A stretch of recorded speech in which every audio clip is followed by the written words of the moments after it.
ఇచ్చాడు, మగ్దలేని మరియను మార్చాడు, పాపాత్ములైన స్త్రీ యొక్క విస్తార పాపాలు క్షమించాడు, వ్యభిచారవంతు పట్టబడిన స్త్రీని కూడా క్షమించి రక్షించాడు, ఎందరో భయంకరమైన వ్యక్తులను మార్చాడు, చనిపోయిన వారిని కూడా బ్రతికించాడు, నీటిని ద్రాక్షారసంగా మార్చాడు, 5 రొట్టెలు 2 చేపలు 5,000 మందికి పంచి 12 గంపలు మిగిల్చాడు, గాలివానను ఆపాడు, సముద్రం మీద నడిచాడు, 12 మంది శిష్యులను ఏర్పాటు చేసుకుని భూలోకమున తలకిందులు చేయవారిగా వారిని ఏర్పాటు చేసుకున్నాడు.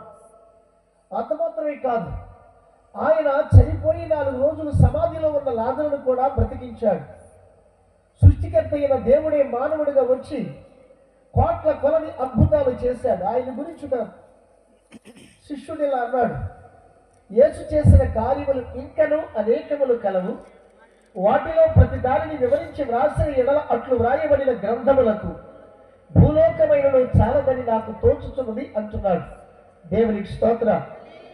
కాబట్టి ఎన్నో మహత్కార్యాలు, సూచక్రియలు, అద్భుత కార్యాలు ఆయన చేసి కలవరి శిలువలో మానవుల పాపముల నిమిత్తమై దహన బలి పశువుగా, యజ్ఞి బలి పశువుగా, అపరాధ పరిహారార్థ బలి పశువుగా, లోక పాపములను మోసుకుని పోవు దేవుని గొర్రె పిల్లగా కలవరి శిలువలో వధింపబడి, చంపబడి, సమాధి చేయబడి, తిరిగి 3వ దినాన మృత్యుంజుడై 40 దినాలు భూమి మీద ఉండి 11 పర్యాయాల శిష్యులకు కనబడి 40వ రోజున ఆరోహణమై తండ్రి కుడి పార్శ్వమున కూర్చుని విజ్ఞాపన చేస్తూ ఉన్నాడు.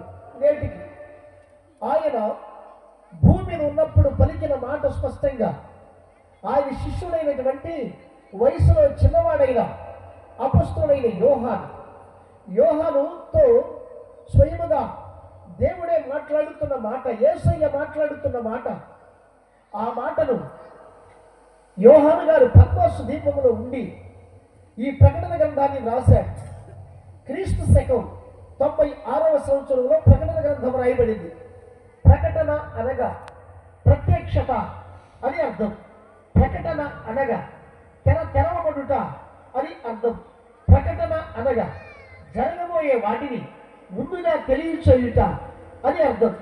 ఈ ప్రకటన గ్రంథం పరిశుద్ధ బైబిల్ గ్రంథములు మొదటి పుస్తకము ఆదికాండము, ఆఖరి పుస్తకము ప్రకటన గ్రంథం. ఈ రెండింటికి దగ్గర సంబంధం ఉంది. కాబట్టి ఈ ప్రకటన గ్రంథం రాయించడానికి ముందు విషయాన్ని యోహాను గురించి నేను కొద్దిగా మీకు చెప్పాలి. ఈ యొక్క యోహాను యేసు ప్రభుల వారి యొక్క శిష్యుడైన యోహాను అనగా యెహోవా యొక్క దానము లేక యెహోవా యొక్క కృప అని అర్థం. ఈయన యేసుక్రీస్తుని గురించి ప్రకటిస్తూ ఉన్నాడు. రోమా ప్రభుత్వం యొక్క డొమిషియన్ చక్రవర్తి యోహానుతో చెప్పాడు, యోహాను నీవు ప్రకటించవద్దు అని చెప్పాడు. ఆయన అంటున్నాడు, ఇన్ని సంవత్సరాలు సేవించి ఆరాధించి నన్ను పరిశుద్ధపరిచి నన్ను తన పని కొరకు ఏర్పాటు చేసుకున్న ఆయన గురించి నేను ప్రకటింపకుండా ఉండలేను అని చెప్పాడు. వెంటనే ఆయన్ని పట్టి బంధించి నూనెని ఎక్కువగా లేక ఆయనను తీసుకుని వచ్చారు అంతఃపురములోనికి. సైనికుని పిలిచారు. మెడ తెగనరకమని ఖండితముగా డొమిషియన్ చక్రవర్తి ఆజ్ఞాపించాడు. ఇదిగో ఇలాంటి ఒక బండ మీద యోహాను యొక్క మెడను పెట్టించడం జరిగింది. సైనికుడు కత్తి తీసుకుని వరలో నుంచి కత్తి దూసి పైకెత్తి తెగ నరికాడు. తల తెగి అవతల పడవలసింది, కానీ కత్తిరిగి 2 తుంపులయ్యింది. దేవునికి స్తోత్రం కలుగునుగా. చెప్పకూడదు ఒకసారి. Praise the Lord. కారణం ఏంటంటే శిష్యులందరిలో కంటే అందరూ హతసాక్షులయ్యారు. ఒక్క ఇస్కరియోతు యూదా ఉరివేసి చనిపోయాడు. కానీ చావడను మాట యోహాను గురించి ప్రస్తావించబడింది కాబట్టి ఆయన చావడను మాట వాస్తవమే. కాబట్టి ఇక చచ్చిపోలేదని గుర్తించిన డొమిషియన్ చక్రవర్తి పెద్ద గంగాళం తెప్పించాడు. గంగాళం నిండా నూనె పోసి కింద మంట పెట్టారు. దయచేసి మీరు వినాలి బాగా. ఆ తుకతుకమని ఉడుగుతా ఉన్న నూనె, సలసలా కాగుతా ఉన్న నూనె, ఆ సలసలా కాగే నూనెలో యోహాన్ని ఎత్తి ఆ గంగాళంలో పడేశారు. ఇక మాడి మసై చనిపోవలసినటువంటి ఆ యొక్క యోహాను నూనె చల్లగా మారిపోయి చనిపోలేని కారణం ఏంటని చెప్పి గ్రహించిన ఆ రాజు గంగాళం నుంచి బయటికి తీశాడు. ఒక పడవ ఎక్కించాడు. పడవను వదిలేశాడు. నేరుగా పడవ పద్మోసు ద్వీపానికి వెళ్ళి అక్కడ ఆయన్ని దించారు. తిరిగి పడవ వచ్చేసింది. ఇక పద్మోసు ద్వీపంలో ఉండి, అది ఒక భూభాగం, అది ఒక చిన్న దివి, చుట్టూ సముద్రమే, చిన్న భూభాగం. ఆ భూభాగంలో అది ఒక చవిటి పర్ర, అక్కడ పంటలు పండేవి కావు. అలాంటి చిన్న భూమిని, చిన్న దివిలో వదిలిపెట్టి వచ్చారు.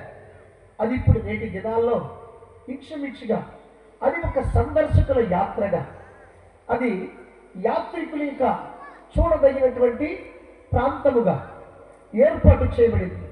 అక్కడ హెలికాప్టర్ల ద్వారా వెళ్ళి ఆ పద్మోసు ద్వీపాన్ని చూచి వస్తారు. లాంచీలు లేక పడవలు, బోటుల ద్వారా వెళ్ళగానే టికెట్ కొనుక్కోవాలి. ఆ తర్వాత వారు అక్కడ ఉంటారు.